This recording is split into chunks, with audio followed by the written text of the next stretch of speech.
Good afternoon everyone, and welcome to Beardychiel's Knitting Banter.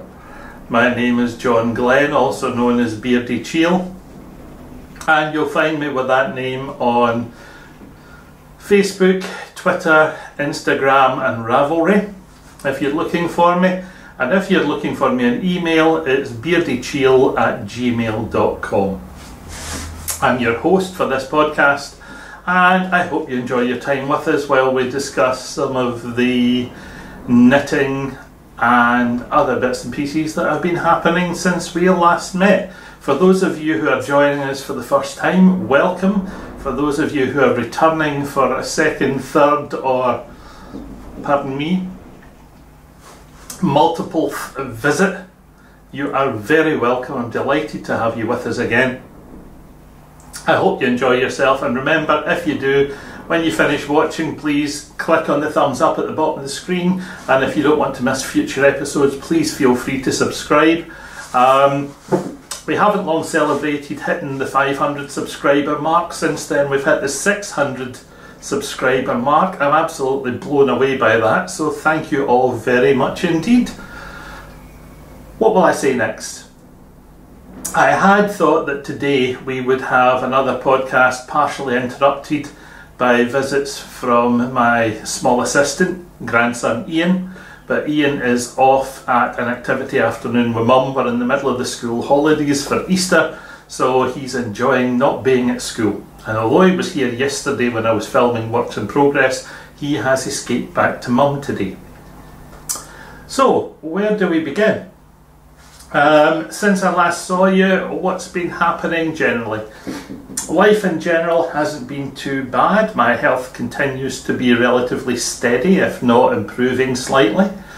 I made the mistake of trying to help my darling daughter change a tyre on her car. Change a wheel rather. That wasn't a good choice of activity. I discovered that when I do, being a larger gentleman, or fat git as some people like to describe it, when I decided to get down and help her change her tyre, I found that if I compress myself down to try and look under a car to find jacking points and things, the minute I try to get up again, the world spins and I fall over. So I won't be volunteering to be doing that again at any great speed in the near future. I also found that even jacking up a car still managed to leave me a little bit on the breathless side.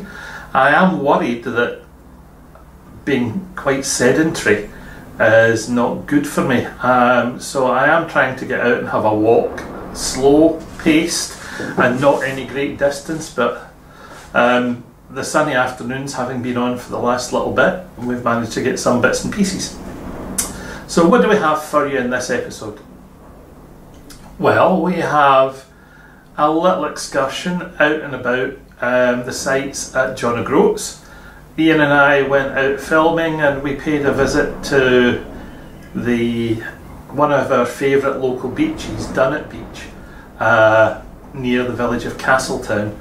And there's a lovely white sand beach which you'll see in a little bit, and we also took ourselves all the way out to John O'Groats because it's a nice place to stop for a cup of coffee and sit and watch the tourists. People watching, a wonderful activity. Pardon me, although I did have my knitting with me that day, I didn't manage to find time to get the knitting out because we were also doing some filming for not this podcast, but for another fellow podcaster who was looking to evaluate the type of camera equipment which I use. Well, we're back on the oohs. How many episodes now have I been stuck in the oohs? Now, I do know what I want to say. I have thought it through in advance, the way most podcasters do. But can I remember? I'm claiming the senility clause applies, and that being over the age of 50, not all of my brain cells are functioning the way they used to do. But let's move on. So,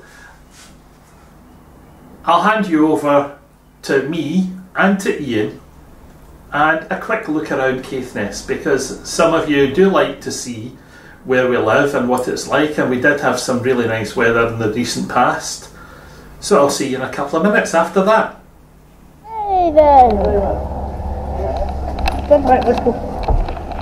Also, wow, We'll get in the sun and then you can point it at me and I'll do a bit to camera. Point it at the phone.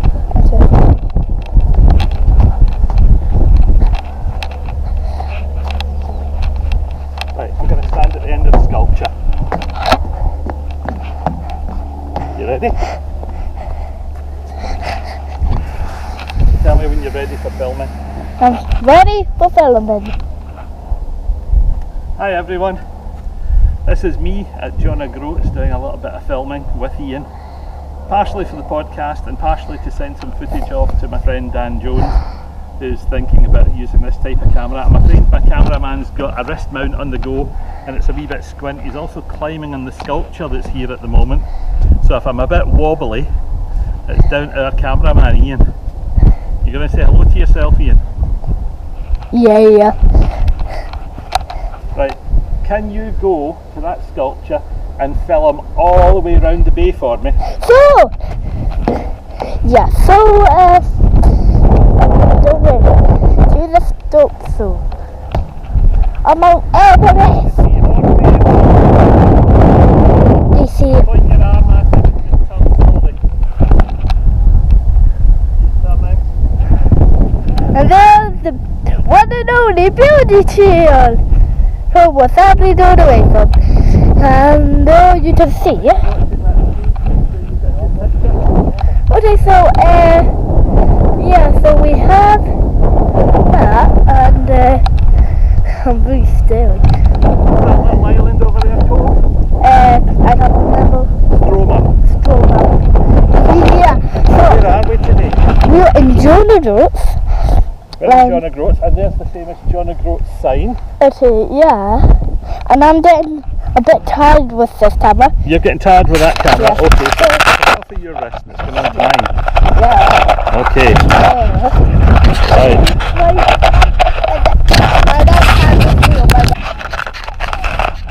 Right, slight change this time. Cameraman's now Beardychiel and the victim is Ian. And here we are at John O'Groats, a lovely summer's day. These are called Nature's Retreat, the little cabins behind us, and they are things which can be let in the summer. And somewhere in that storehouse restaurant, Janet is sitting having some lunch, waiting for us. And we are just doing some nice, simple filming. As I say, the famous John O'Groats sign is just in front of us. And just directly in front of me you will find the Land's End to John O'Groats start and finish line. So the people who make that wonderful journey from Land's End to John O'Groats all end up here at this little piece of car park. Yeah. And the details for that are given on this little sign. So the end-to-enders identify themselves at this sign, and this is the start and finish line for anyone who's making that journey. And it's a lovely day. In the distance there, I'll maybe try and zoom in on it post-production, is the Pentalina ferry going from Gills Bay to Orkney. And just over the brow of the hill here is the John O'Groats Harbour, which is a tiny little harbour. Just make it a bit easier to film.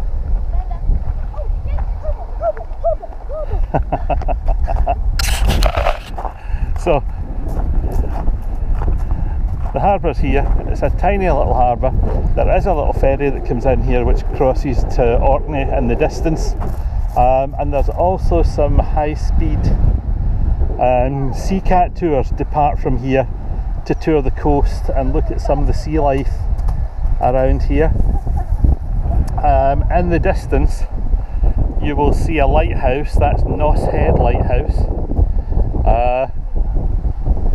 And it's basically quite a pleasant place to spend an hour. A nice place for a cup of tea and an ice cream. See you later. And you can be the GoPro master. Like right now? Or something. I'm not going to bring a jacket, it doesn't feel too bad. It doesn't feel too bad actually.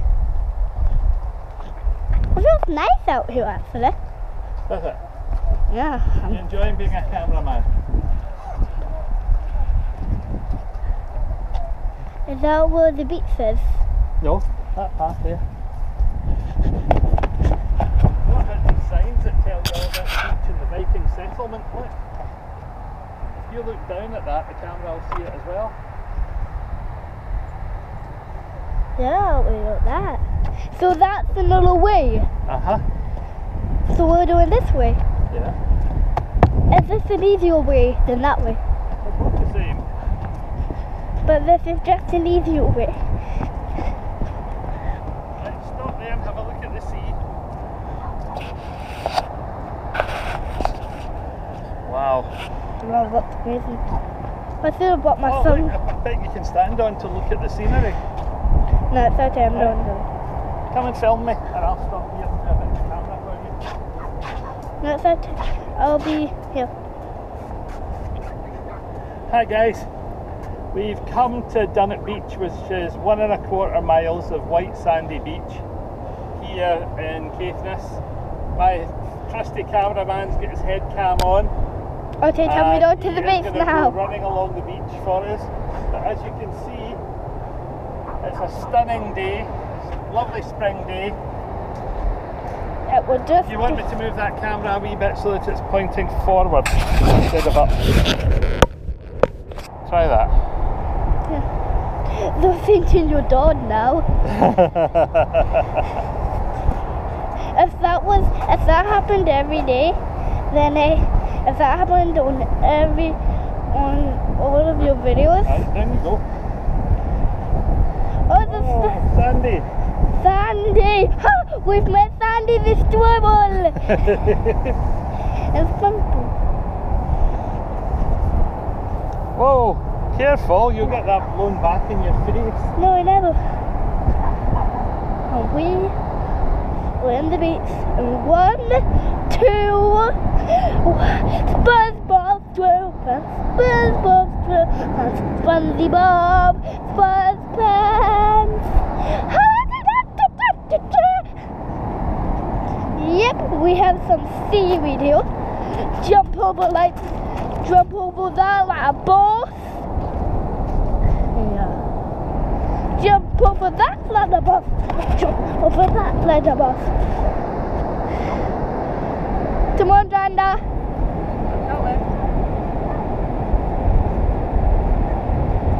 You're looking up at the sky instead of at me. All you have to do is look straight forward, the camera will do the rest. I'm doing. So yeah guys, I am going to be doing rock climbing up on the, well, it was smooth sand without putting controls. And if you're wondering, that's probably because of me.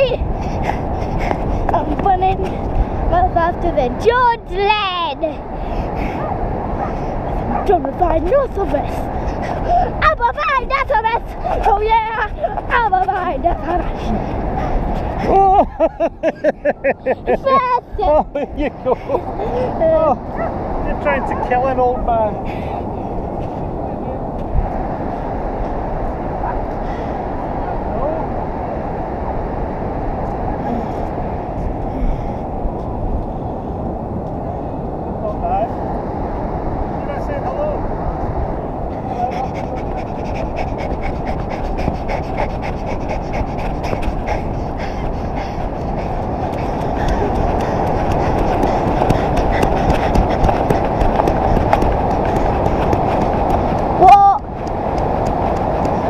Brenda. What? If you want your feet wet, shoes and socks off, trousers rolled up. Are you doing that? Pull your sock off as well before you take your other shoe off. You do it. Right. Right. Whoa, it feels nice. You do it.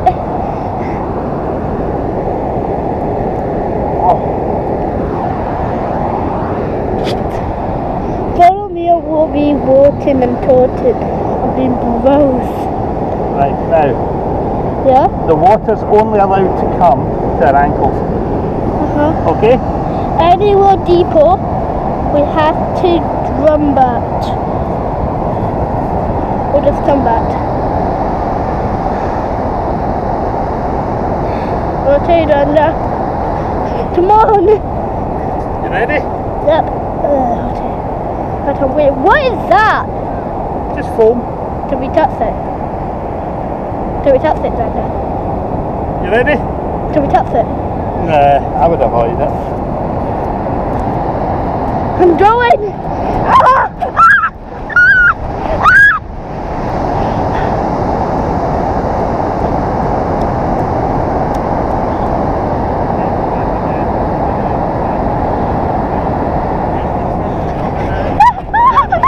It's very easy!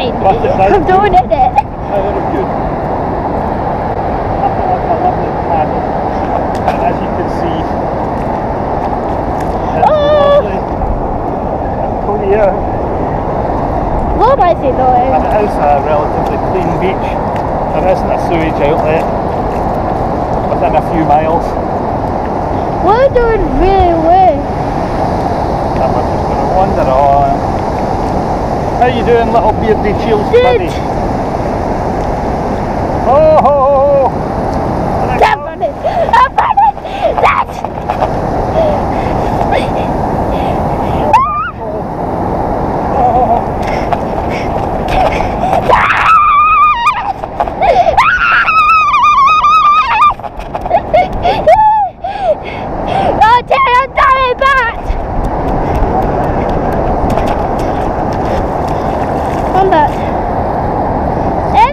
Deep. No, come on, Brenda. Are you still? Come on, Brenda, let's go.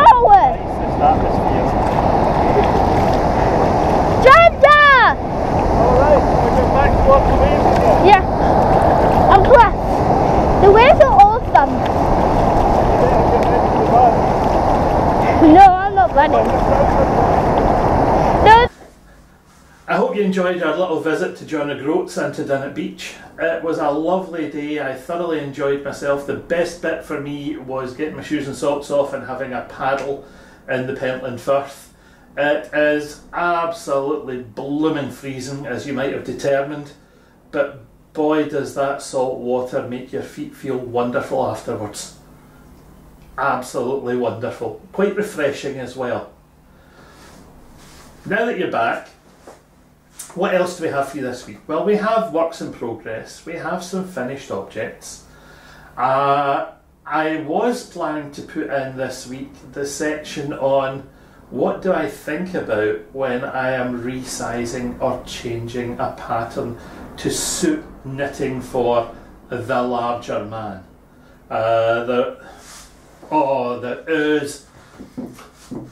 Even if I had this fully scripted, every single word that I wanted to say, the pause, the the the whatever would sneak in. Knitting for the larger man.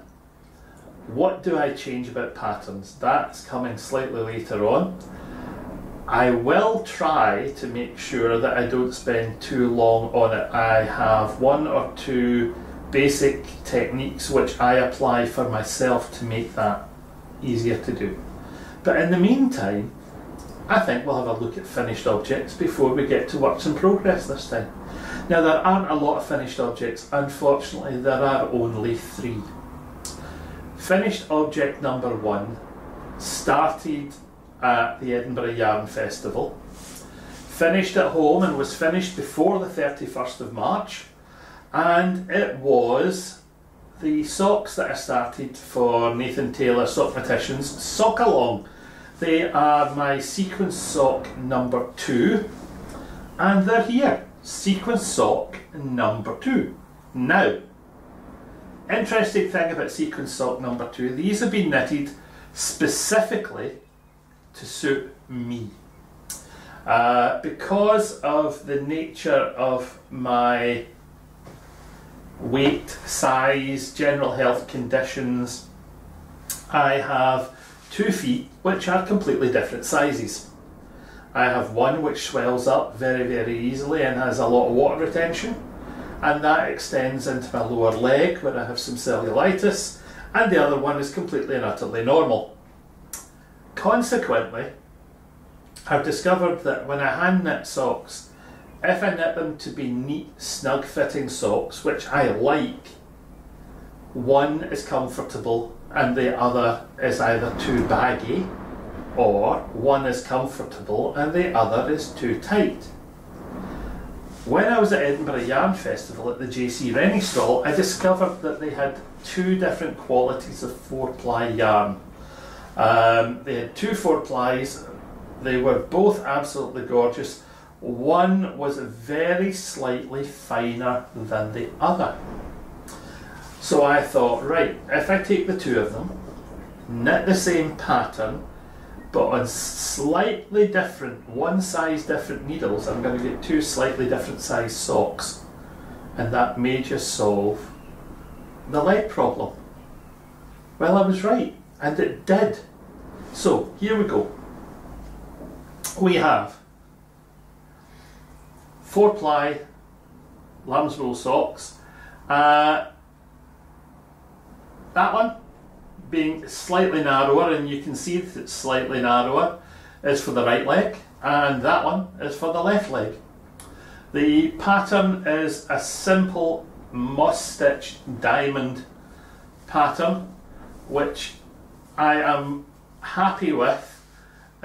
Shows quite well. It's not too pronounced, because I hate to see it, and guys' socks, lacy patterns don't work for gents.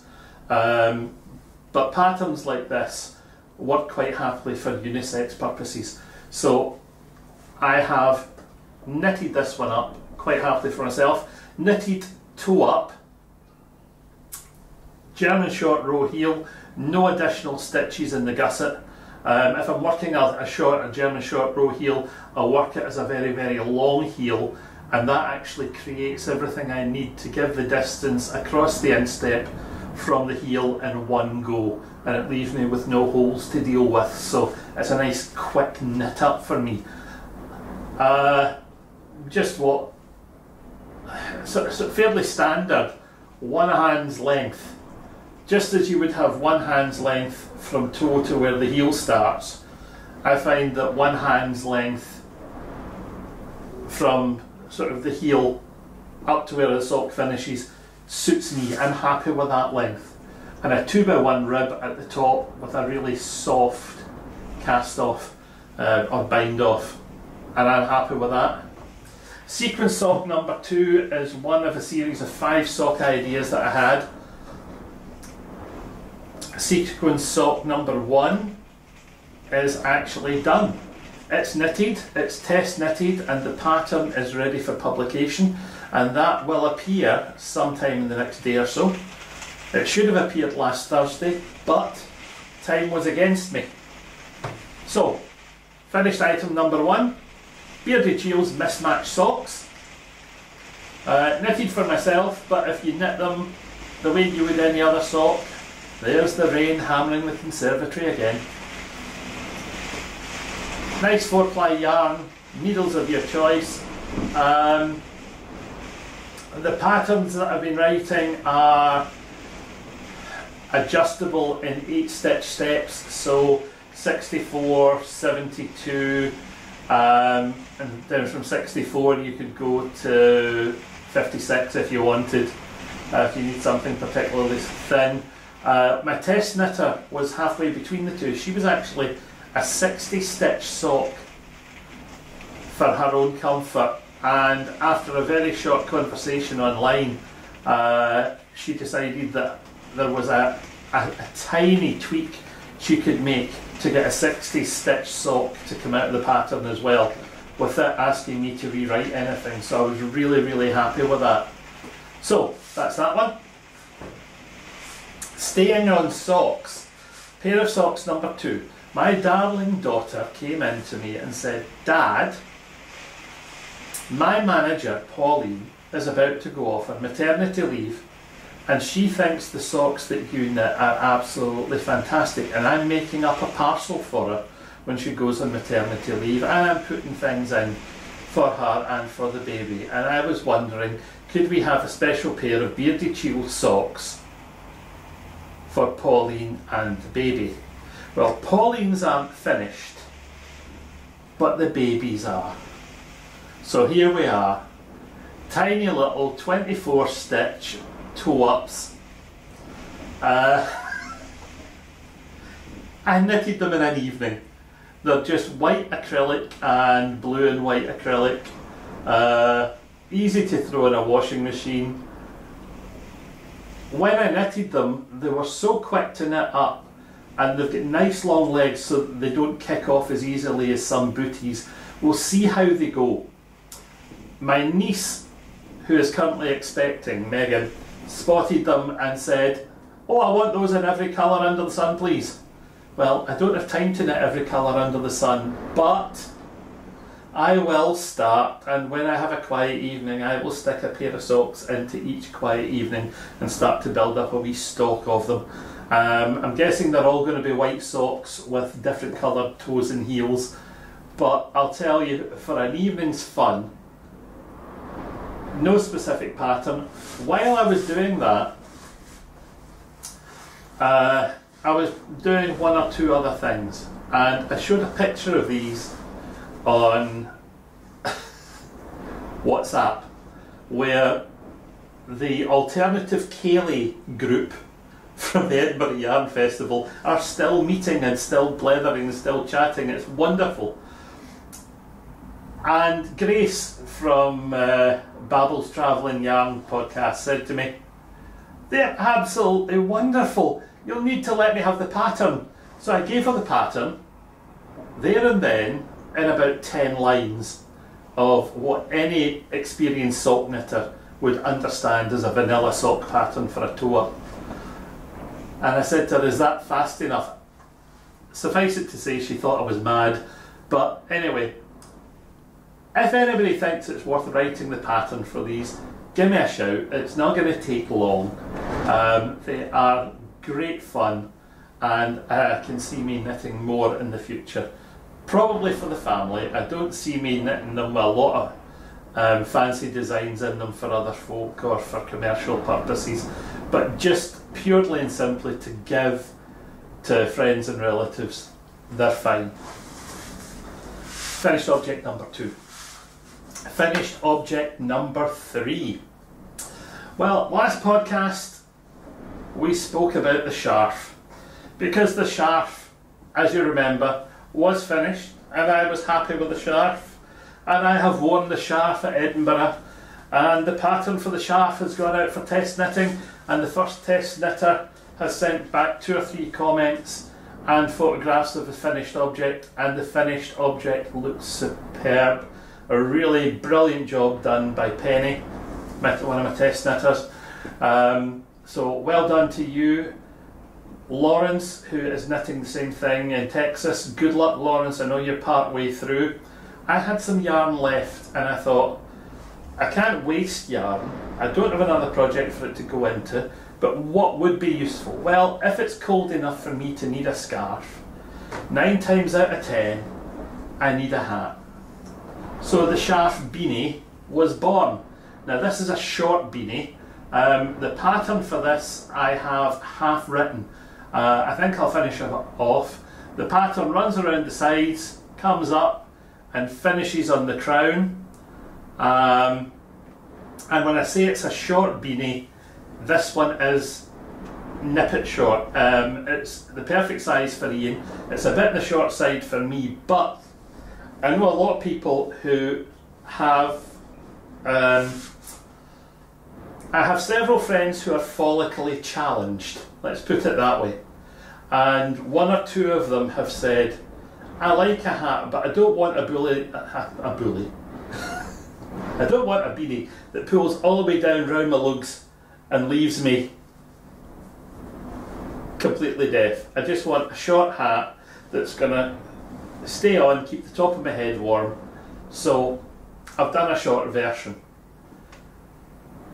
I could have a bottom of the ear version simply by stretching that first pattern section another 10 or 20 rows. It's not difficult. The decreases at the top would remain exactly the same. So I'm producing this one short beanie pattern. It will go along with the scarf pattern. If anybody out there fancies knitting it, absolutely wonderful. I will say in the pattern that this is a short beanie. If you want to knit a longer length, add 10 or 20 rows. It's entirely up to yourself. It's a 120 stitch rib, and it's a fairly standard flexible cast on. What else would I say about it? It's the same pattern, it's the same yarn. It's nice to wear, it's cosy, it's wonderful. Haven't actually seen it in conjunction with the scarf yet. How does it look? It does have a bit of a look of something a bit, I don't know, I feel like suddenly bursting into a chorus of If I Were a Rich Man when I look at this, but possibly not in the podcast. That's not me. Well, not in private. In public I have been known to burst into a chorus of If I Were a Rich Man.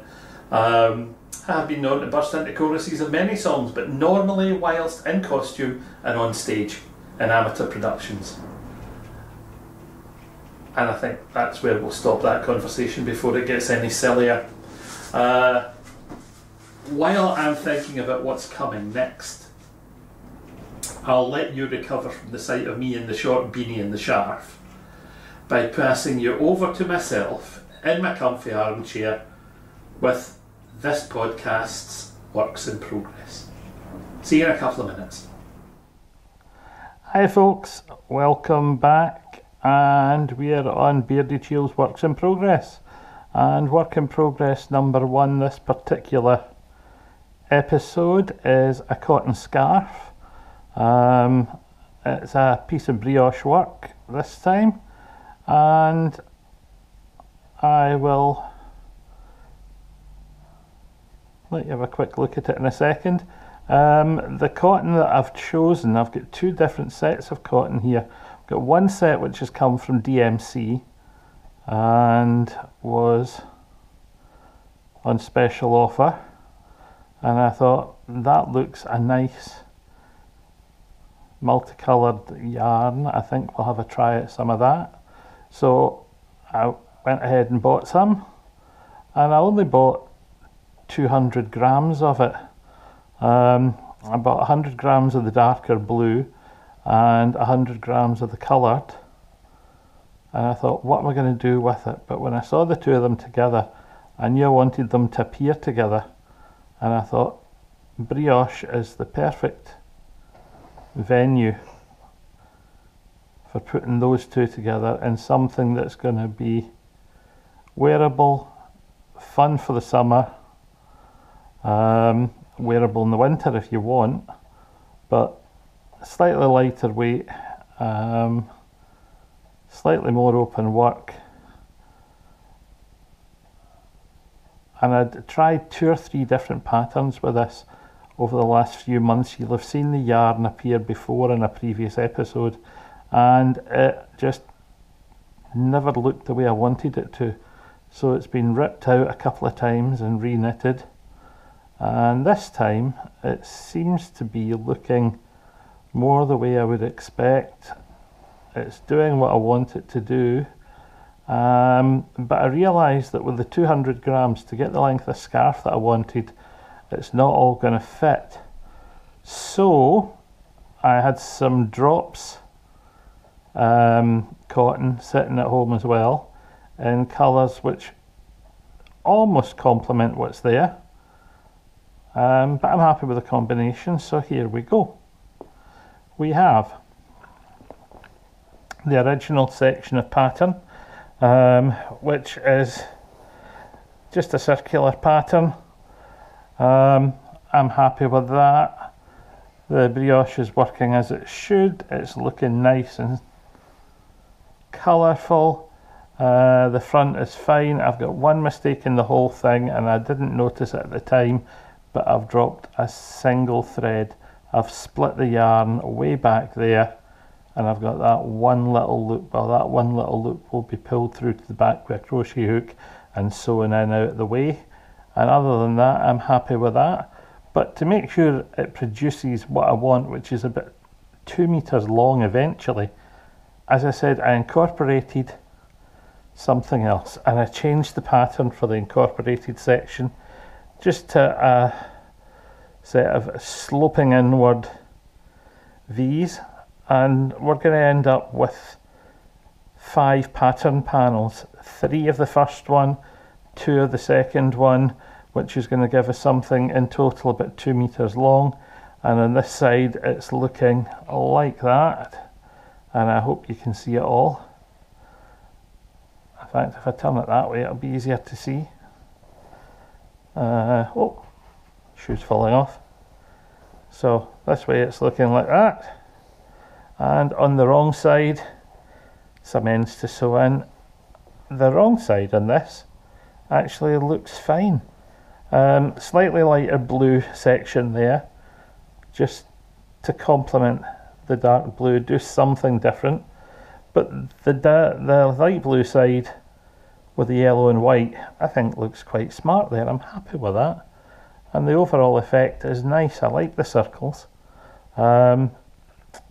Straight lift from a stitch pattern section from, oh, I can't remember which Nancy Marchant book, and I can't remember which calls the stitch either. I just liked the shape and thought it would work well with these.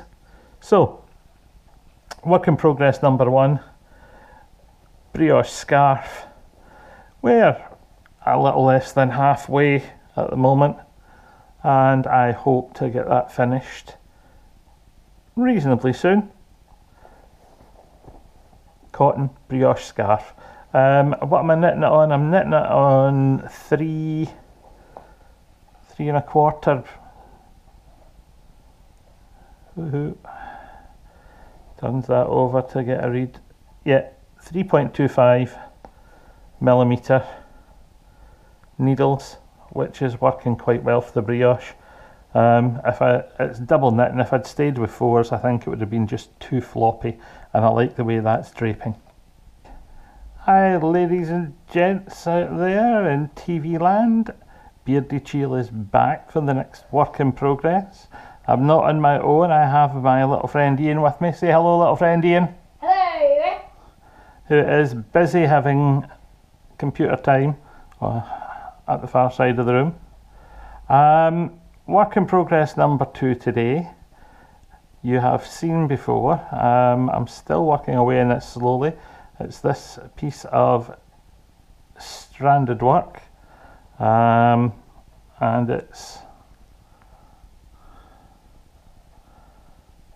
a top-down sweater for grandson Ruben, who is a cheery, chunky, growing fast 18-month-old or 20-month-old grandson. And I have to say that he, excuse me, I just want to catch this in amongst the floats here, because it's quite a long run back to the next one. I'll leave that sitting loose at the back there. And he is well,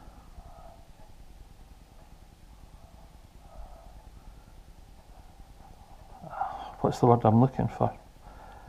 He is amazing. He is an amazing child, but he is really well proportioned. He is a really broad-shouldered little man, and because of that I'm wanting to make sure that I leave him with plenty of leeway to be comfy in his sweater. And you'll see when I get to the end of this row what I mean. I've left plenty of arm room for him, and I'm hoping that that's going to work well in his favour, because there's nothing worse than sticking your jumper on and discovering that it's not fitting the way you thought it would, especially if your mammy's insisting that you're wearing it. The yarn, as I've said before, for this one is oh, here comes the cat. Hiya, Taz. Ian, can you do me a favour? Can you take him to the back door and feed him for me? No, a little daily chore. A daily chore, yeah, thank you. Daily chore. Daily chore number 1. Ian feeds the cat. Ian is incredibly good with the cat, allowing for the fact that the cat's almost 3 times his age. I have to say they have been very friendly together for a long, long time, Ian and Taz, and because of that he quite enjoys his cat chores when they come up. Rather than make you wait too long, I think we'll just pull both of those needles through there. You've seen this before. Simple collar, yoke. We're down to the bottom section of stranded work, which will be probably another 2 or 3 inches long, and then a waistband. So the overall length on this is going to be about 15 inches. That's going to be 30 plus about 37.5 centimeters. And that should be absolutely fine for him. There's plenty of space here in the arms. As I say, he is broad shouldered, so that should be perfect for him. He was in the other day and I said to him, do you want to try this on for Granda? And he said a very distinct no. You can see that this has had nothing done to it. It's still a bit, it's needing to be smoothed out, flattened out, evened out, and when it's washed and dried properly, the yoke, the stranded work where I've got the tension a bit tight, pardon me, a bit tight in the back, will even out, and that'll be absolutely fine. So that's work in progress number 2, Ruby Booby's jumper. And we're back, folks. This is work in progress number 3. And work in progress number 3 at the moment is the travelling texture shawl. And I'm onto the centre panel at the moment. And the centre panel is a square panel which is textured and will have some lace work incorporated in it as well, but at the moment I'm on the textured section.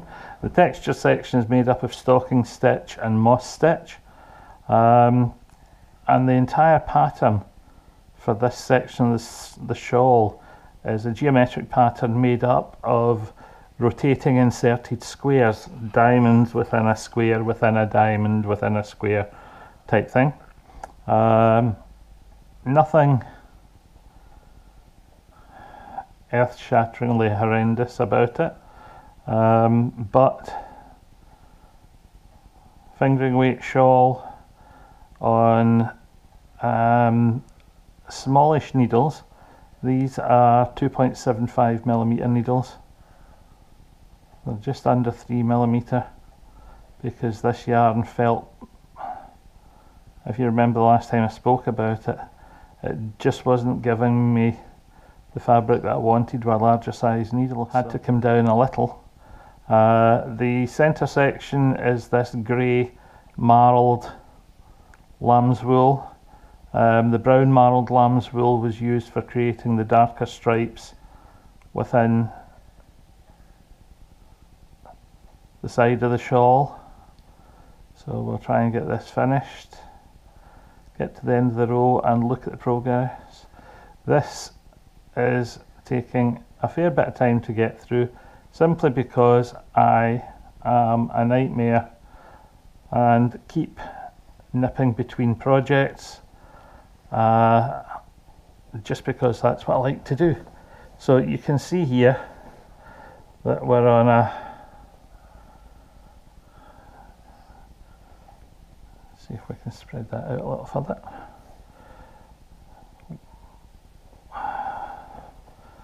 Right, so we are nicely spread on an 80mm needle there, and you can see the garter stitch or garter stitch, the single moss stitch or seed stitch as some people like to call it, starting to build up, and it's within the square section of the shawl.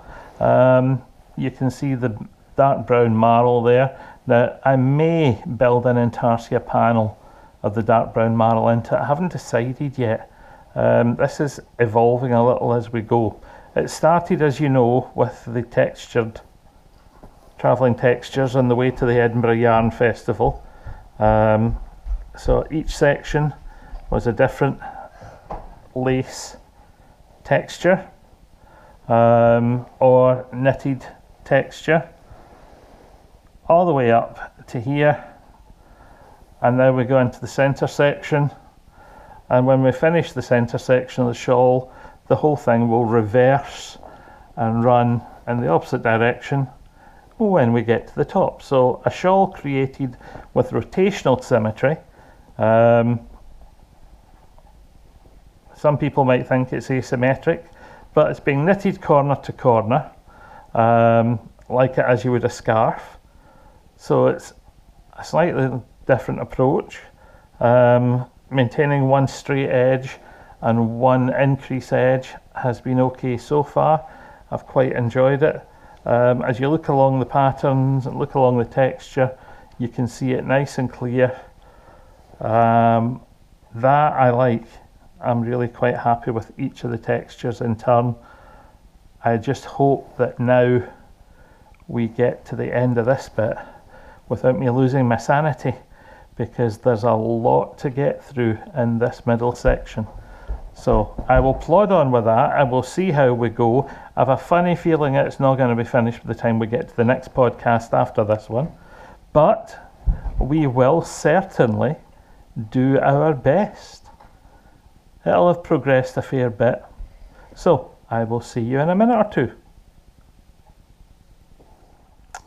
Hi folks, and back to the last work in progress for this particular episode. And the last one we have this time round is a sock. Now, you know me, when I'm knitting socks, I love to knit my socks toe up. And I like a German short row heel. And I then like to play yarn chicken all the way to the top of the sock. And we see where it goes from there. Well, this time I decided that we would have a little change. This is sock 3 in my series of socks called Sequin Socks. And again, I've chosen a very short 8-stitch pattern where my pattern's going to travel across the face of the sock. And what am I doing? Oh, there we go, one more. I'm losing count while I'm talking. So, what have we got here so far? Let's have a look. We have top down sock, so we have a tubular cast on converted to give a 2x2 rib. This is on 68 stitches, which is an unusual number because 68, although it's divisible by 4, it gives you 4 17s, and 17 is not really divisible by anything else. but that's okay because I wanted to create something straight at the side. So here we go. The yarn is Drops Fable, and the band was sitting just at my side here. Where have I put it?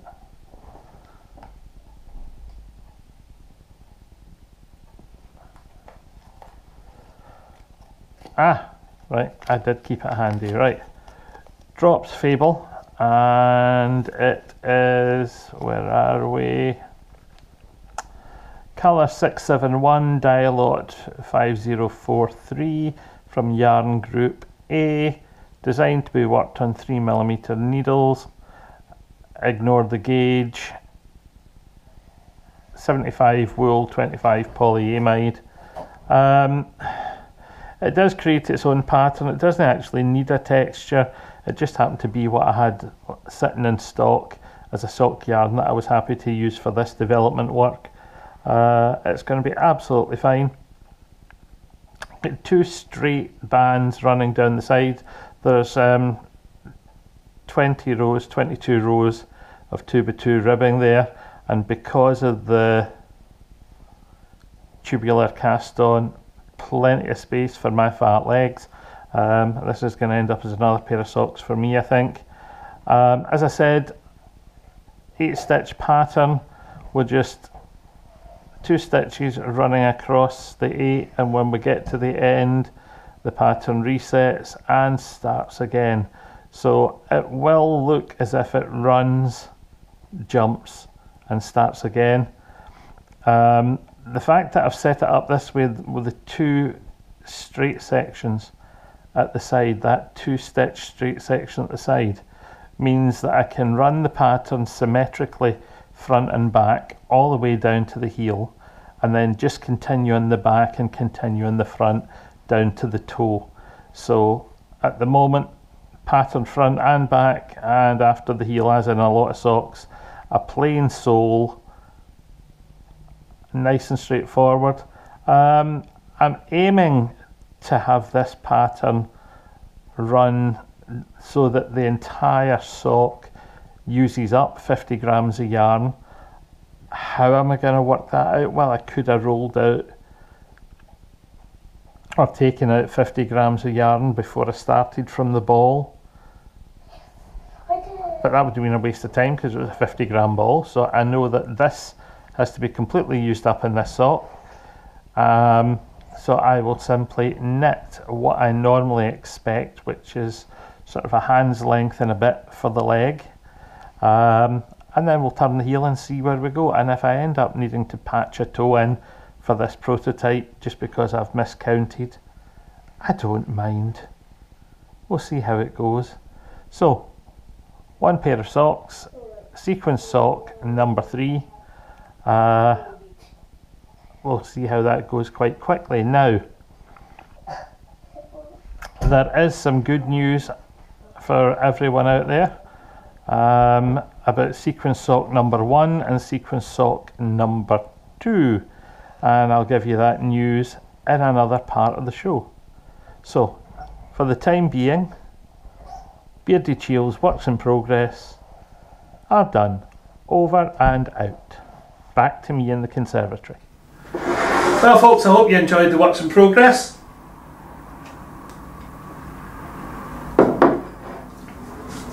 Before I do anything else today,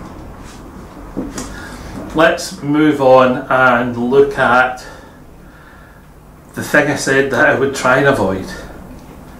Yarn acquisition, or new homed yarns, or stash enhancement. So many podcasters have different names for it, but basically squishies coming inward. There have been several. Only from 2 sources, I might add. 2 distinct sources. Source number 1, a couple of weeks ago, my friend David Rake's This Boy Knits, or the This Boy podcast, where he will quite happily talk you through knitting, dyeing, all sorts of things, had posted that he was clearing out his Etsy shop, ready for a pile of new dyed colourways going in, which was an exciting piece of news to hear. So I decided I would have a look and see what he had left in the shop. And he was offering all of his yarns at a really, really competitive price. So I went and had a rummage, and unfortunately I saw something which I couldn't resist. And it was this. Stunning combination of pinks and ambers and golds and soft pale greens down to dark olive. There's a lime green in there and some greys, and then amongst the greys there's just a fleck of scarlet here and there that's come from the pinks. It's just gorgeous. It's a stunning array of colours. I don't know where I'm going to put it, but I had 2 or 3 left, and I thought, do you know something, if I'm going to buy that, I don't want one of them. I'll buy 2 of them, and then I'll decide what I'm going to do with it. And it came in, it's 50% merino, 50% silk. It is ultra squishy. It's just out of this world gorgeous. David, thank you so much for sending it. I was delighted to buy it. I don't know, as I say, where it's going to end up, but there are 2 or 3 ideas in my head for it. So watch this space. Now, having placed that order, when my wife came home from work that day, I said, Janet, I was a bad boy. David said he was clearing out his Etsy shop, and I went online and I saw these and I really liked them, so I had to just buy them. No, she went in a huff. She was most perturbed that I had gone shopping online and bought yarn without her. So she went online and she went to David's Etsy shop and she had a rummage around and she ordered 3 skeins. Well, rather, I ordered 3 skeins on her instructions. So that was 5 skeins of yarn coming to the house. I would show you what she ordered, but she has squirreled it away into her stash somewhere and I can't find it today. Now, David being David, when the packages arrived, I thought, those are kind of heavy. For just a couple of skeins of yarn each, those are they don't feel right. Well, we opened them up and there in them was this absolutely gorgeous little card. He says it's not wanting to come out, from David. And it's a little thank you card. And it's got a lovely little inscription inside, which is my business and not yours. But David, thanks for the card. It's absolutely lovely. I love the colour. I love the fact that that orange just screams out at you, and I love the envelope, so I've put that away somewhere safe. I'm not parting with that. But in amongst what we had ordered, David had put surprises. You're a naughty man, David Rakes. A very naughty man, but we love you for being naughty. You'll remember that in the autumn I had knitted with this. This is the inaugural Perth Festival of Yarn colourway, and this was dyed up by David for last year's festival, the 2016 festival, and I have a feeling this might well be the last skein. And when it arrived, it's 85% superwash merino, 15% nylon. It's a DK weight.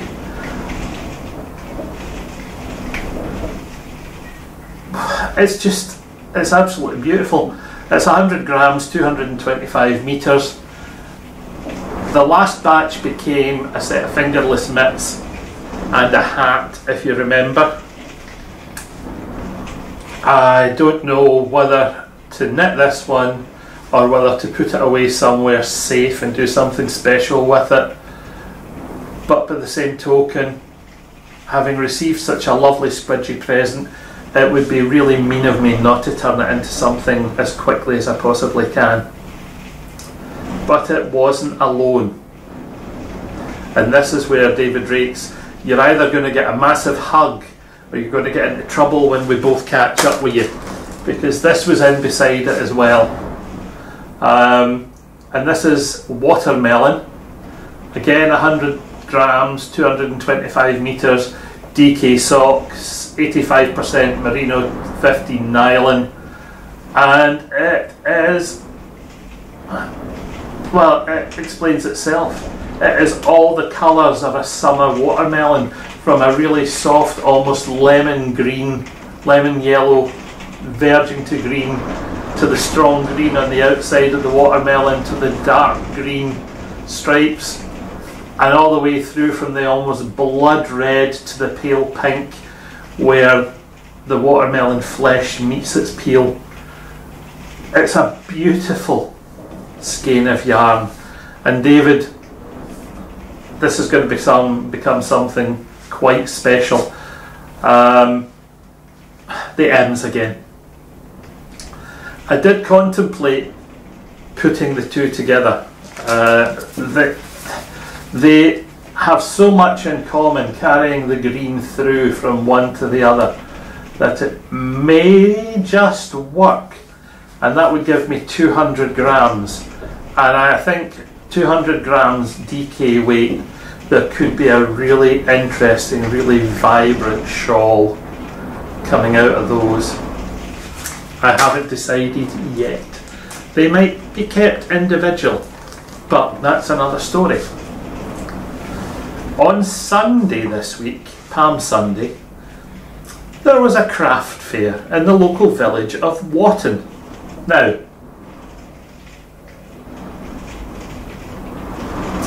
local craft fairs happen in Wotton maybe once a month,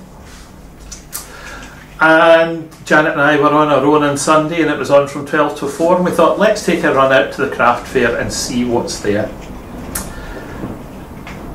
Well, I said to Janet, let's take a run out to the craft fair and see what's there, knowing fine well in advance that Clive and Laurence from Gong Crafts at Skerra and Sutherland were coming through to set up a stall at the craft fair. So we went in and we met Clive and we met Laurence, and we had a hug and we had a blether, and he had a wear at the scarf and decided he quite liked it. It was nice and cosy, and I looked at some new yarn that they had been dyeing and some new colourways, and oh dear God, I fell in love. Fortunately, there was no local cash machine. Unfortunately, I didn't take an awful lot of money with me. Otherwise, I may have spent quite a lot on the new yarn that they have been dyeing up. It is quite spectacular. I don't have photographs and I don't have a sample with me, but what I'm going to do is I'm going to save that, and I'll catch up with Clive and Laurence at some point in time and get this new yarn and put it into an episode as a feature, because it was scrummy, really scrummy. What I did pick up though was this. It's a chunky, loopy slub, kid mohair woolen nylon mix, 100 grams, about 100 metres, and the shades of blue in it just literally blew me away. When I saw it, I remembered that I had bought cream coloured loopy kid mohair like this back in October from Sean at King Craig Fabrics in Brora. And I have to say that Sean's yarn is every bit as squidgy and lovely as this, and I have 200 grams of that. So 200 grams of that plus the 100 grams that I bought from Clive and Laurence on Sunday. This is batch number 261, Ocean Blue. I have a funny feeling that they may end up together to create an open work, loopy, chunky mohair. I would say scarf, but it's not going to be a scarf, it's going to be more shawl-like, but it's going to be, I think, very, very long and maybe only 12 to 18 inches deep at its widest. I'm not going for massive depth of shawl, I'm going for sort of open work, squishy shawl. The idea for design for it actually came to me a few days ago, and I was thinking of the shawl that I'm currently working on, which you'll have seen in Works in Progress, which is the sort of rotational symmetry silk and mohair shawl with the lamb's wool panels. And I was thinking about the number of shawls which I've knitted. I've knitted shawls over the years which have been triangular. I've knitted shawls which have been crescent shaped. I've knitted asymmetrics. I've knitted parallelograms. I've knitted all sorts of shapes. And I was thinking, it's been a long time since I knitted a bog standard circular shawl, but I have a plan for a lace weight circular shawl.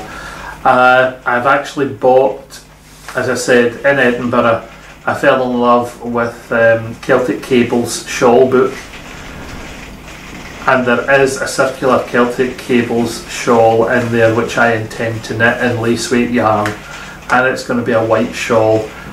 Where is it going to end up? That I haven't decided. It may end up staying here at home for someone to use, or if I find an appropriate baby in the pipeline somewhere, it might end up having to go there. I'm a sucker for a baby. What can I say? It all depends on timing. But anyway, this and the cream of the same loopy mohair will go together and produce something really quite pleasant, and I hope that work on that will start in the near future. And that completes the stash enhancement for this particular episode. So thank you all for watching. Where are we going next? Let's have a change of camera. At the moment I am at the stage where I have so many bits and pieces of partially completed projects on the go that I feel really guilty that none of them are getting the time that they should get to finish them off. Is it the end of the world? Maybe, maybe not. I need to prioritise some of them. The shawl design that I'm working on is for my own benefit because it's one that I would want to write up and publish. So yeah, I suppose from a commercial standpoint, I should really get that finished, get it written up and get it out there. But I've got my knitting for Ruben, grandson number 2, and I don't want him to be sweaterless. So I need to finish his sweater. Socks for myself, I'm always in need of socks. I have a box of socks in the bedroom. They are bog standard polyester and cotton black business socks, which I used to wear for work on a daily basis. And I must have 15 or 20 pairs of the blasted things. Do I still wear them? Occasionally. If I have a hatch match or dispatch event and I have to get a suit out of the wardrobe and a white shirt, then a pair of black socks. So I dare say half of them could maybe go in the bin. But the rest of the time, 90% of the time, I am barefoot. I don't wear socks. I don't wear shoes at home.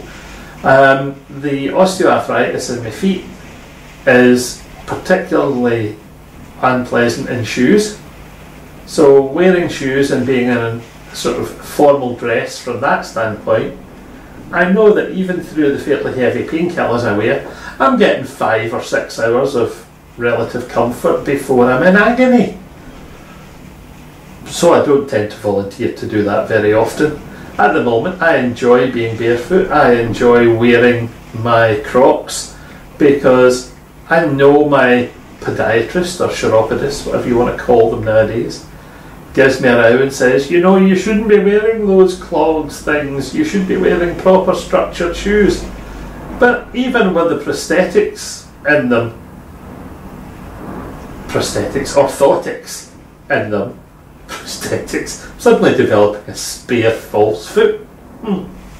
Even with the orthotics in place, they are really quite painful. So I'll need to go back and have a look and see if the orthotics are needing change. That's another story. So I do enjoy though wearing hand knitted socks along with my Crocs. So socks for Crocs seems to be the business of the day. I want to finish my 5 sets of sequence socks, simple short sequence patterns that make an interesting texture on the outside of socks. Sequence sock number 3 you'll have seen in Works in Progress is being knitted top down, which is a novelty for me. I don't tend to do that, but hey, each to their own.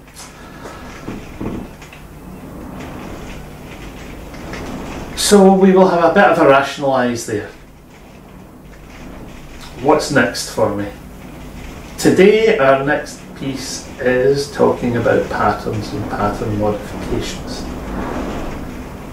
If I need to modify something for myself, it's unusual. Generally, if I am planning something for myself, I plan and knit from scratch. I do the entire design and knit the entire item, whatever it happens to be, from beginning to end, based on my own pattern. I just don't buy patterns. I have patterns which I've inherited over the years. I have 1 or 2 which I purchased over the 46 years I've been knitting.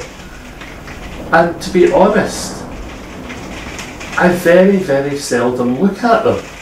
I'd be more inclined to look at a stitch dictionary or a pattern dictionary. I'd be more inclined to look up an anthology of traditional lace patterns, Fair Isle patterns, Aran patterns. I particularly like old stitches or old bits of pattern which have a story attached to them. If you look at some of the old Aran and Buneen, I think it's Buneen pronunciation, is not my strong point, patterns, there are stitches which represent very specific times or very specific happenings.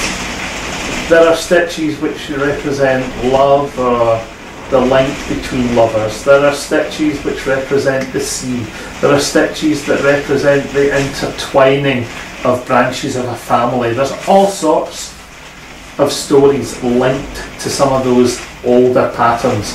There are stitches which represent harvest and plenty. And I find those quite fascinating. The same is true of Fair Isle patterns. Both traditional Scots stranded work, and when you start to look across Scandinavia at stranded work in Norway and Sweden, there's quite often a story behind the patterns, and I find that bit absolutely fascinating. I also find it interesting to look at how knitting has evolved in different countries. Is it popular? Why is it popular? What areas of knitting craft do they specialise in developing? And that I like to see. So when I'm looking at modifying a pattern for myself or taking elements of an old pattern like I did with the vintage waistcoat recently, what sort of things do I have to allow for? Well, The first thing I look at is the overall size of the garment compared to my overall size as a person. And I am looking at the standard gauge or tension given in that pattern and using it as a starting point to calculate how many stitches would be required to suit my body size and body shape. I'll then look at any detailed pattern. If it's not a simple 2-stitch or 4-stitch sequence repeat that creates a pattern, if it's something more complex, I'll look at a single panel of that pattern. And if it's Beardychiel, I'll look at the charts that make up the overall pattern section of the garment, because whatever stitch count I create for my size has to be a multiple of those pattern charts.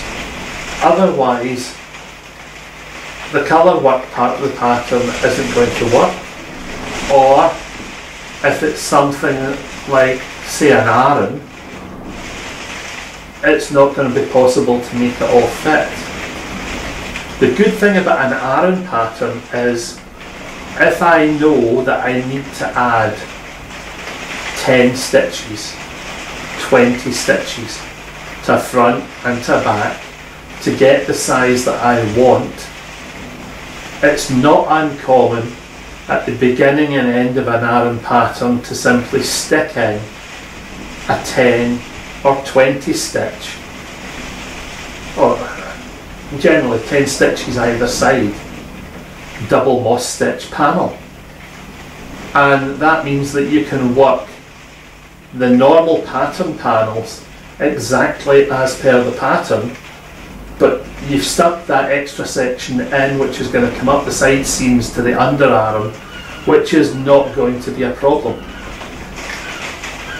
When you get to the stage of any shaping for armholes, you do have to make allowances for change in shape. Quite often, if you take the shaping for the largest size and continue with the decreases given for that shaping, you can get away with creating an armhole that's going to fit the average larger man. The only bit that's sometimes different is the distance from the underarm to shoulder, and you may find that you're going to have to run an extra half pattern repeat to create that extra 2 to 3 inches that sometimes is needed in that measurement. But you can add that front or back. It's not a major problem to do that, and that's fine until you get to neckline. If it's a standard V-neck, that's fine, you can keep decreasing and you'll have a slightly wider V, you'll be absolutely fine. If it's a crew or turtleneck, then you know that you're going to delay the decreases for the crew or the turtleneck by the same number of stitches as the increased panel, that number of rows, as the extra length panel that you're inserting. So say you're inserting 10 rows, then you would knit 10 rows further before you start the decreases for the neck. Very seldom that head sizes vary that much in people who are bigger. I have never felt it necessary to change a neck opening drastically to get it to fit me. Although I might need a bigger size in the chest, I may want slightly longer length. When you do this, it's very, very, very important that you double check the measurement from neck to shoulder and from shoulder to wrist. Because if you knit standard length sleeves when you've allowed for the extra width for the chest, you know that the shoulder is quite possibly going to come slightly further out beyond where you want for your shoulders, or where your shoulders naturally occur. Being fat round about the chest and the stomach does not necessarily mean you're going to be incredibly broad across the shoulder. So it may be that you need to take a little bit of length out of the main body of the arm because you can't take it out of the shaped section. Do I plan all these things in advance before I knit a garment for myself? The answer has got to be yes, I do. I'll make myself a set of rough working notes. I'll save what additional pattern repeats I'm putting in. I'll make a note for myself of where I'm putting them so that I make sure I mirror them front to back. I will also look at sleeves, and if I'm having to adjust something in a sleeve, I will work from the top of the sleeve down if the patterns are having to match, and arrange to adjust the length at the cuff end. I cannot say that there is a single fix for every situation. Being an experienced knitter, you adapt to these situations as they come up. Most of my friends who knit, all the podcasters I know, are people who are in the position where they can follow a pattern quite happily, as written, no problems whatsoever. If it's not coming out exactly to the tension or gauge given in the pattern, they will take out a few rows and they will either go up a size or down a size in needles to compensate. So it's nice and straightforward. And that basically is the end of that bit. You should be able to adjust these things for yourselves. I'll just wave to Janet's arrival from work. Hello! And we'll get finished because it means I have to go and make the dinner. It's 5 p.m. Oh, I forgot to say, today is the oomph of April. Where are we?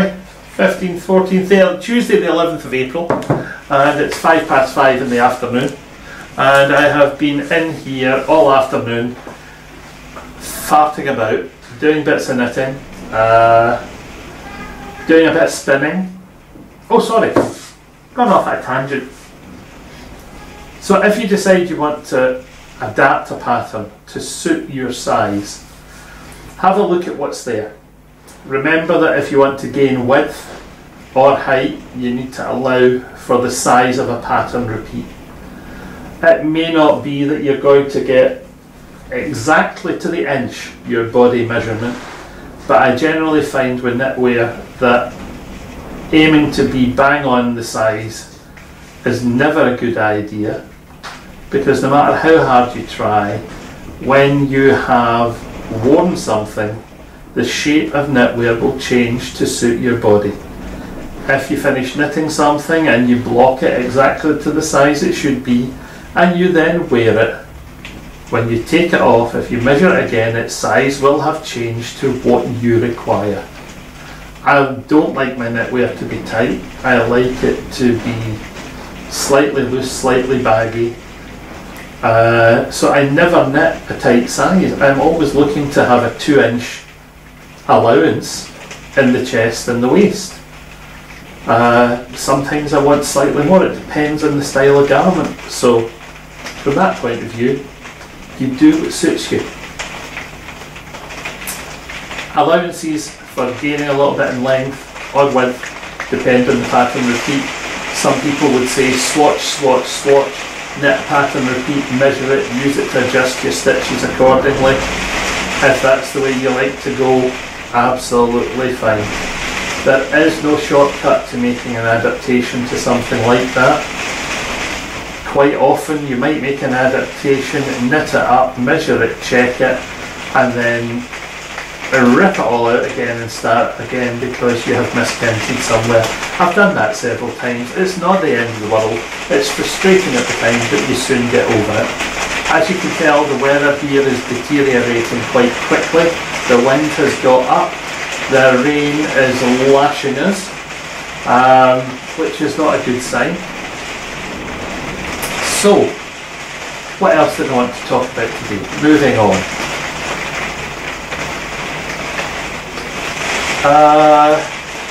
Works in progress, stash enhancement, finished objects, pattern, health, in and around Caithness or where I live. I've done all of those today.